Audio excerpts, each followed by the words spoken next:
Well, welcome everybody to this week's Metaworld news. Um, this week, in fact, we are bringing you the highlights for the week ending, and I do stress ending. The Oh, yes, 4th of November. Yes, one more day to go before the British fireworks happen. Mm. But I believe that they won't be anywhere close to Parliament this year. Right. They were once upon a time, but put paid to that, didn't they? Yeah, yeah. Right. Yeah, I can still never figure out whether people are celebrating the attempt to blow up Parliament or the successful foiling of the attempt to blow up Parliament. They're never very, very clear on it. I guess they're trying to satisfy everybody. Anyway, mustn't comment on things like that. They might come round and take me away. Ha ha, hee hee, ho ho. Oh Oh, no. that's an old song. That is indeed an old song. Yes, right. Anyway, as I said, our highlights for the week ending 4th of November, which includes a few highlights from the end of October, but you can tell that, can't you? Because most of you know how to count. Right. For those of you who don't know the program, most of the highlights I put commenting here are available on my Twitter feed, which you'll find at twitter.com/Malburns. That's Malburns. All one word, though in reality it's two words, of course, be me.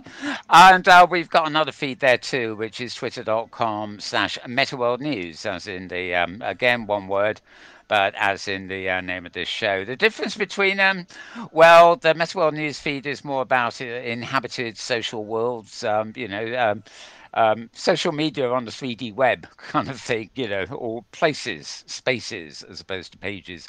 And my own feed covers quite a lot more to do with human computer interfacing, VR technology, and just a general look at anything new and important happening. Though it's not too cluttered because there's not very much that is genuinely new or important week by week, but I keep my eyes out for what is, or might be, or could be, or possibly is. Yeah, you get it. Right, Yes. okay, well, I better get down to business, hadn't I? While we've been experimenting the last few weeks with a secondary stream so that you can actually see the headlines I'm kind of reading to you as I'm reading them, so you've got a bit of visual accompaniment. And James here kindly manages that sort of feed, so I guess you've got that online, James, so that when I get round to it, you're going to be able to sort of indicate where I am All right. in my commentary journey. Right. Okay, let's get started. Right. I'm going to start a week ago. I think these two we've covered already, but, let's go back to the page a week ago, and it's a good place to start as any. Microsoft today. Yes, they've revealed a VR tool called a Maquette. French word there, Maquette, or Maquette is probably the best I can do on pronunciation, for its spatial ideation and design. And It appeared quite suddenly about a week ago, and some people say it looks like a mashup between Google Blocks and Oculus Quill. Um, but Microsoft seems to be primarily interested in making it less of an art or modeling tool and more a design mock-up tool, hence the tool's name.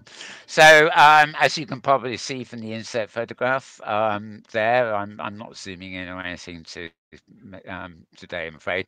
But you can see there's I only actually ever use, and that's very rarely, the Oculus Go. But you can see the interface there. There's things floating in there and the hand controller and things. Looks pretty much follows the approach that things on that system already do. And I presume, of course, it works with Microsoft's own thingy. You can read more about that if you look up a week ago or so at roadtovr.com, and Ben Lang wrote the article. Right, next to that, you will probably see a little thing saying Best Avatar Contest. And you can read about this in our Pays blog, in fact, Modem World ME. So it's MODEMWORLDE.me. It's very good. You can probably see my mouse on it too. So I'm actually going to open this one up just to show what we can do, and it will probably, when eventually, yes, here is actually the blog. announcing it. Now, Futurelands is an actual virtual reality festival. It's happening on November the 17th, 2018. Um, this post is the fact that our friends over in High Fidelity are taking part in it. The Thursday, October. Um, Oh, sorry, what am I doing? That's when they announced it. The event is on a Saturday, which is very convenient, November 17th. I think there is a real world aspect of this happening in Silicon Valley somewhere. And it costs you to go. Yes, I'm looking there. I can't see it. But High Fidelity are doing an in-world part of it. As I gather, as some other virtual worlds, but High Fidelity is showing off. You can create a nice avatar to turn up in, and they're going to have a best avatar contest. You might better win 500 US dollars. So that's not bad. And you can favorite domain. This is people who've actually created virtuality domains that, like the hypergrid, are linked to the domain names of High Fidelity and their associates. And the winning region, so to speak, will get 700 US dollars in prizes. That's all it That's tells you very there. nice. Yeah. The thing that's actually exciting me, or even though it's actually a return visit, the other one was a bit underplayed, but the event in High Fidelity on that Saturday will be well, not so much hosted, but the principal performer will be none other than Thomas Dolby. Again, he's been in there once and enjoyed himself so much that he's coming back for that. And I'm a bit of a fan of Thomas Dolby. I'm quite into sound innovators and stuff like that, and he's certainly been around a long while. Wow. In fact, he's been around as long as I can remember, I think.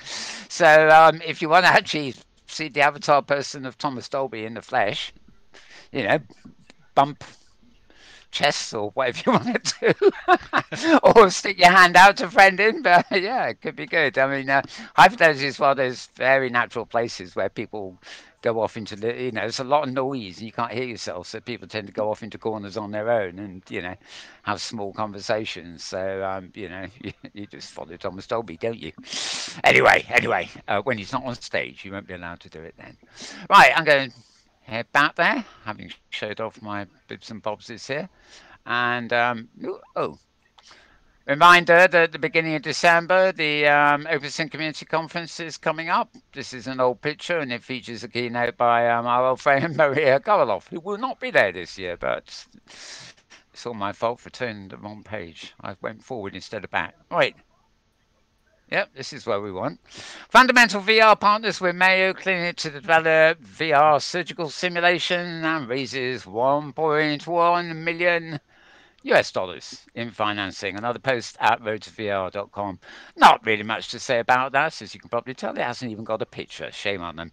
But basically, it's developing VR applications that presumably mostly surgeons themselves can use. But there isn't actually new about that.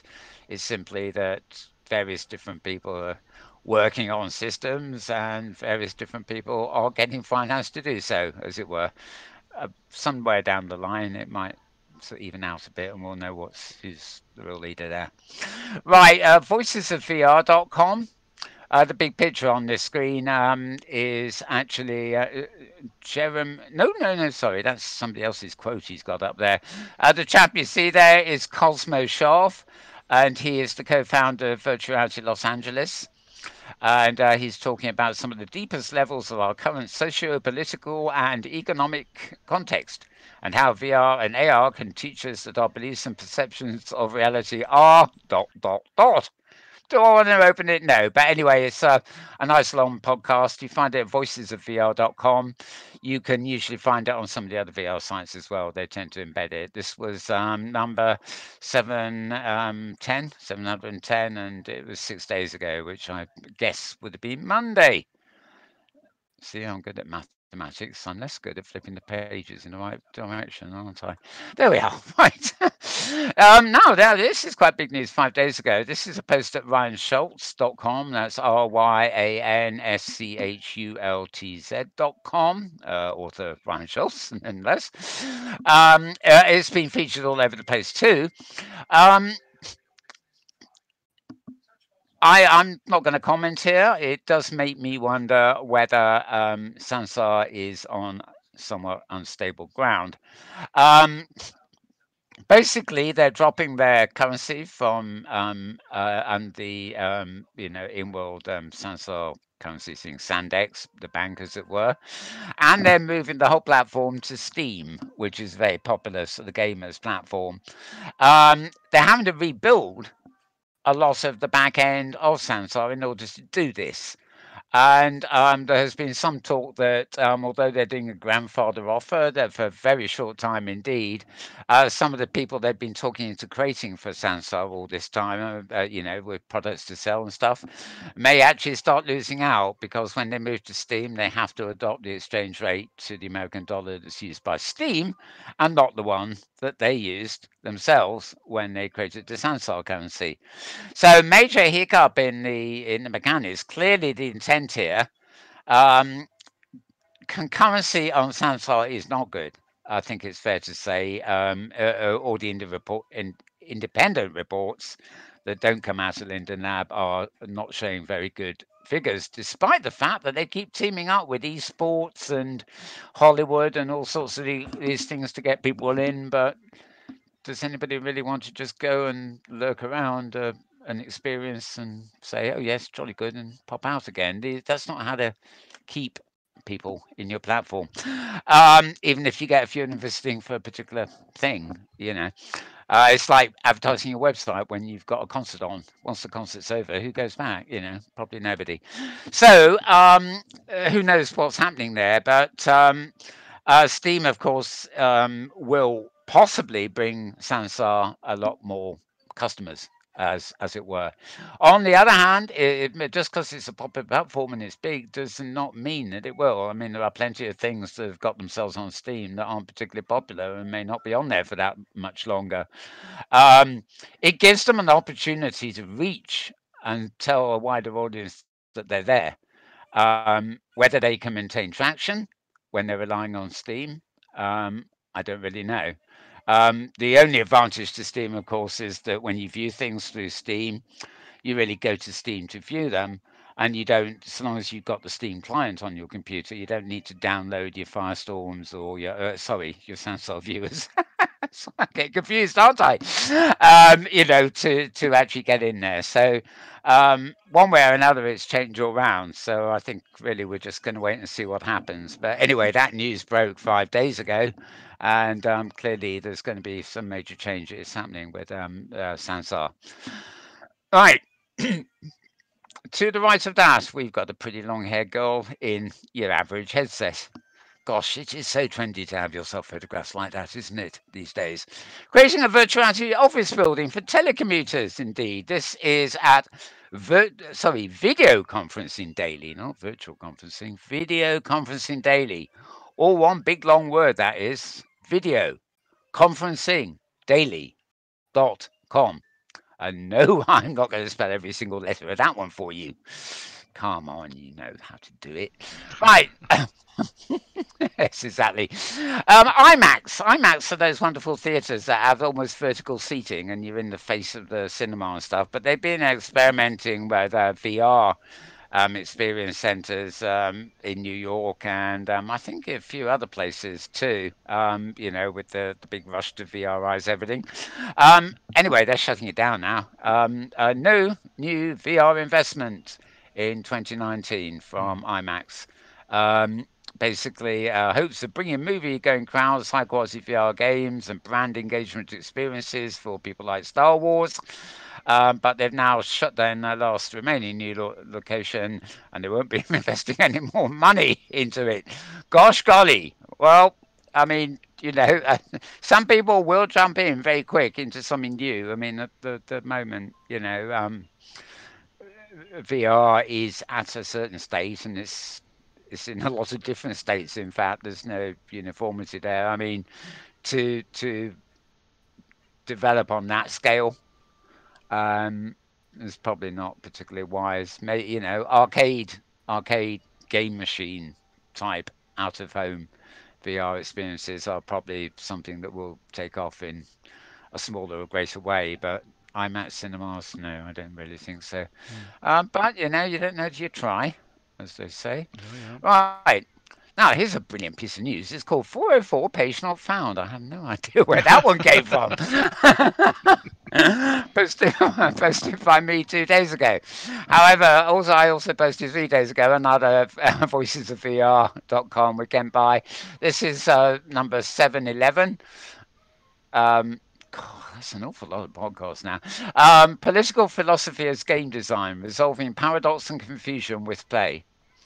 Yep. Oh, deep stuff this is, indeed. Mm. Mm-hmm. And uploadvr.com, immediately underneath that, they have a summary kind of post on VR and AR news and education. That's uploadvr or one word.com.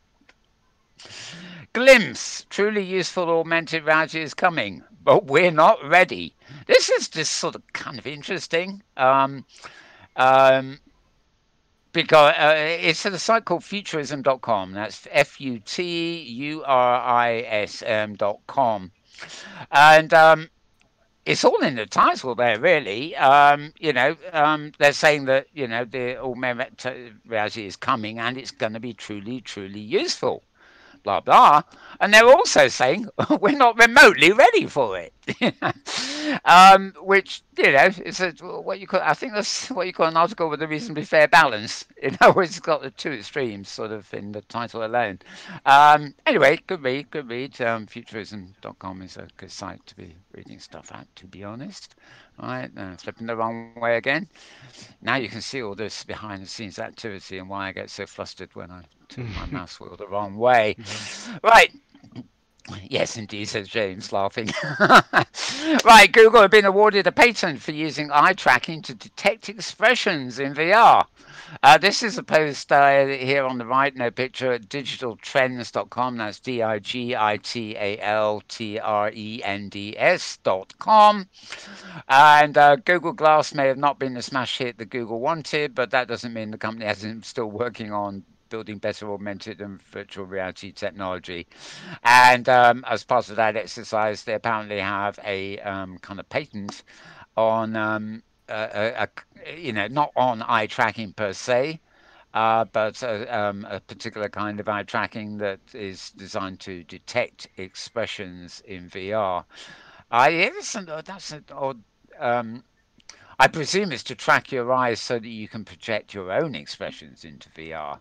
I don't think you would need eye tracking to actually detect expressions already inside VR. So I think there's probably a bit of a typo in that headline, but you get the idea. Right. Also, hypergridbusiness.com. Who are they? He says. Yes, this is Maria Koloff's old site. And actually, if I'm right, most of the stuff there is still being authored by her, oddly enough. This seems to have been a press release on 1st of November. Massive growth in the number of VR producers. This is not Maria's report on how many thousands of different headsets are being produced by different brands. It's actually talking about VR producers, and I'll open this just for the sake of it. It rounds up various studios in the States and in Europe, and basically these are the creators, the professional creators with VR studios, that are actually open for business around the world. And here we go. Here's some stats for you. Hypergrid Business is always good with some stats. So, top 5 countries with the most VR AR 360 studios. Well, the United States has 554. Over here in the UK, we have 271, which puts us in the lead if you count the sort of land space available to us. But I had to say that, didn't I? And sorry, we got a little bit of a dismiss interference there. Right, Canada has 105 studios, France has 85, and Germany has 83. Now, the top cities with the most studios are actually London, where we have 139. Um, Los Angeles 124, New York 101, Paris has 61, San Francisco has 41. I'd personally be interested in a longer list there because although London is clearly in the lead worldwide there, we also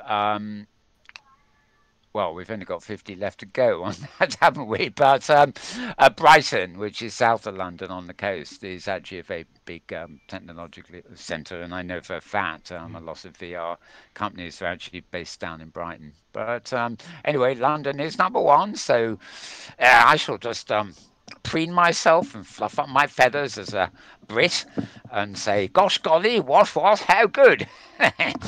And then I will move on and refrain from boring you. Right. Okay, so we're back there. Magic Leap in the living room, alone together.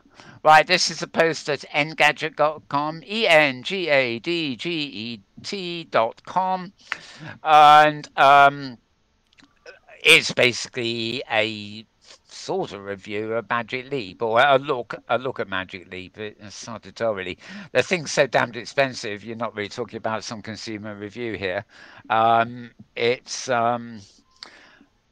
well, it's an interesting read. Arguably, though, I mean, they are talking about Magic Leap, but in a way, they could almost be talking about other virtual reality innovations too.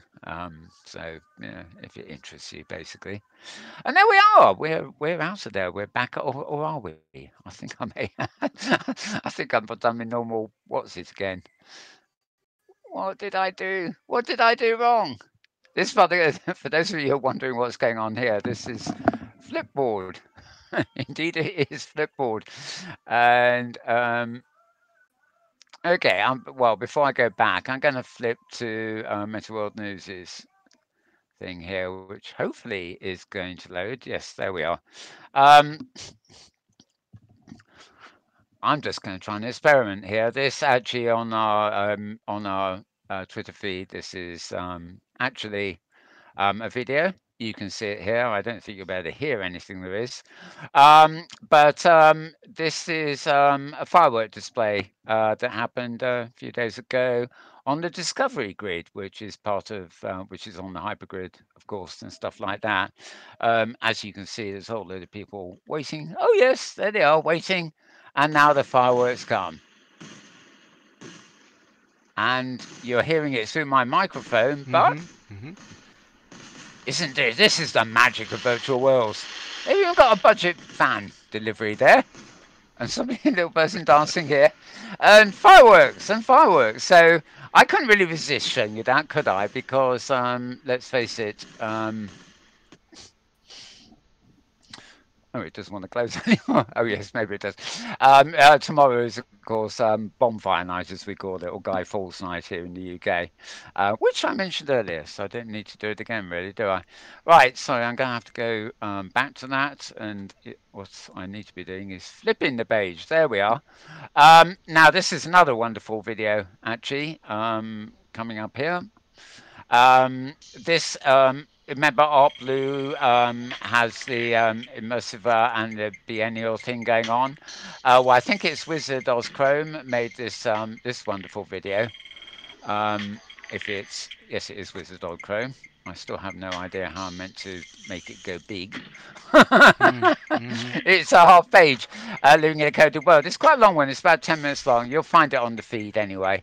And it's a real close-up review video really of all the installations that were involved in that. And then 1 week ago, you can see we've got our show again, and yeah, there we are. One biennial. That's part 3. Million Happy Endings.wordpress.com. That's part 3. There have been 2 other parts before it which is a look at Art Blue's project there. And just a lot more videos on that one. So there's not much I can show you there. I'm actually crossing to my other stream where Metaworld News is actually showing a whole load of different things. So I'm just going to read these out. Hamlet Orr at New World Notes has a poster. Virtuality Chat, VR Chat, reports 15,000 members of its Discord channel. and considers that to be a good estimate of their active user base. Because quite frankly, you're unlikely to have 50,000 members in the Discord channel unless they're actually using VR chat. So it's assumed from that that the actual VR chat users on a reasonably regular basis are greater than that number. So they did that service defies all logic is clearly the most way more popular than any high fidelity or hypergrid Second Life even. It's way ahead there. But as I said, it defies logic for me because I still don't think they're making improvements to avatars and things like that, but to me, it is clearly a chat venue, not really what I would, the virtual world side of it is still has very novelty feeling. Okay. Also on Metaworld News, I don't know why it is not showing up in Flipboard. I'll figure this out for next week. Somnium Space have acquired Community Garden social VR app and announces refund program for, wait for it, Metaworld. Right. Some of you may remember that a virtual world called Metaworld. I think it was from Hello Games or something. Was announced. It was using Improbable's iOS thing underlying it. Well, this article has actually come up in Medium. Basically, Somnium Space, who it's a mesh-like virtual world. Actually, this one actually looks quite nice, I must say. They've acquired another one called Community Garden, and Community Garden was run by the same people that wanted to try to run one called Metaworld. Personally, I'm reasonably happy that there's not going to be one called Metaworld. It could have created a great deal of confusion over to certain people around here. Yeah, you can read all about that at medium.com. I will open that quickly here on my other machine. You can't see it. Um, medium.com at right somnium space, that's SOMNIUM space, if you see what I mean. An open, social, persistent VR world. You can buy land, build, import objects, instantly monetize, or simply have fun. A universe shaped entirely by its players. And the article was on October 29th. And let me see. Basically, if you go to Medium and look up Somnium Space, this is you'll find the blog entry that this is. That seems to be an easy way of getting it to you. There's no easy link that I can read out, but it's medium.com. So you've got that. Going down a bit. Oh yes, YouTube, Avi Life, WI. Okay, there's um, a preview of an up and coming, I guess, hypergrid enabled world called Avi Life. Um, I'm seeing if it loads in the background here. Oh, it does actually. 6 minute movie.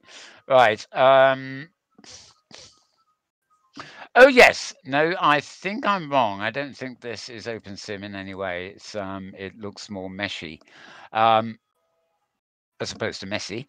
Um, well worth looking at this video. It's a good looking video. Other than that, I can't tell you much more about Avi Life at the moment. I believe there's a post about it on Ryan Schultz's blog. Not within the last week, but I believe it's one he actually covered in his endless quest to find obscure new worlds. Right. Guest editorial by Galen, taking a break from Sansar. This is at ryanschultz.com again 3 days ago. The reasons why one particular person is rapidly losing interest in Sansar, but look at it. Lots of posts about haunted Halloweens and stuff like that, but they're all over now, so we can forget about them. And yep, October 27th. I think that was literally about a week ago. There's a link to a post from Daniel Voyager's blog, which is about the new Islands grid, an October update or end of October update. Islands is not hypergrid enabled. It's run on the Halcyon engine. It's sort of a bit like an open sim world, but not actually on the hypergrid, and basically its physics behaves somewhat differently from what you expect on the hypergrid. So I think, having gone there, I'm for daily. What's this? I've just received a continue sharing daily limit exceeded. I thought I had an hour. Maybe I only had half an hour. Help! Are you seeing everything, James? Yeah, I'm still seeing it. I'm not sharing it, but Yeah. Oh it's well. still Who knows? going. Yeah. It's still there. That's all I needed to know. Right, right. Something told me my sharing is up for the day, but it's only been half an hour, not an hour. Um, but it has. Oh, it's been 40 minutes. Maybe it is only half an hour. Okay, so yeah, we tried. Yeah. Oh, actually, yes. The other posts were there. They were in a different section. How naughty. Right. Okay. As you see, there's nothing much new there. Nice big picture on the screen, actually, of the Santorini Art Festival. Mm-hmm. They're offering a free ebook as well. They're the same who did the film I saw earlier. So I think we've done everything we need to do here. Let me close that sort of roundup. Obviously, if you do follow OpenSim, I think there are lots of groups on Google Plus in this area. They tend to be filled with all sorts of other stuff that people tend to post into groups, whether it's related to OpenSim or the hypergrid or not. But that's what we call life. What would the world be without spammers? Mm. Um, yeah, there's a thing come in just literally from Ryan Schultz now, who's supposed to be on holiday feeling ill, but he always says that and he's back an hour later. Right, he's got a book review. Dr. Margaret Gibson makes a case for Second Life, actually, being a mature, haunted virtual world. Um, yes, good old academia. When people talk about Second Life, they could just as well be talking about OpenSim, the hypergrid, or in some cases, even other virtual worlds. It's a commonality amongst virtual worlds there. And as well as Google Plus, a lot of people, because Google are actually closing Google Plus in later next year, so it's got a way off yet, have been moving to another site called MeWe.com. That's MEWE.com, which looks a bit like Facebook, but behaves a bit like Google Plus, warts and all. And its principal selling point is that it's been going since about 2016, I think it is. It is security, confidentiality, encryption, and all that. Whereas the Facebooks and Google Pluses of this world put your information up for all and sundry to see.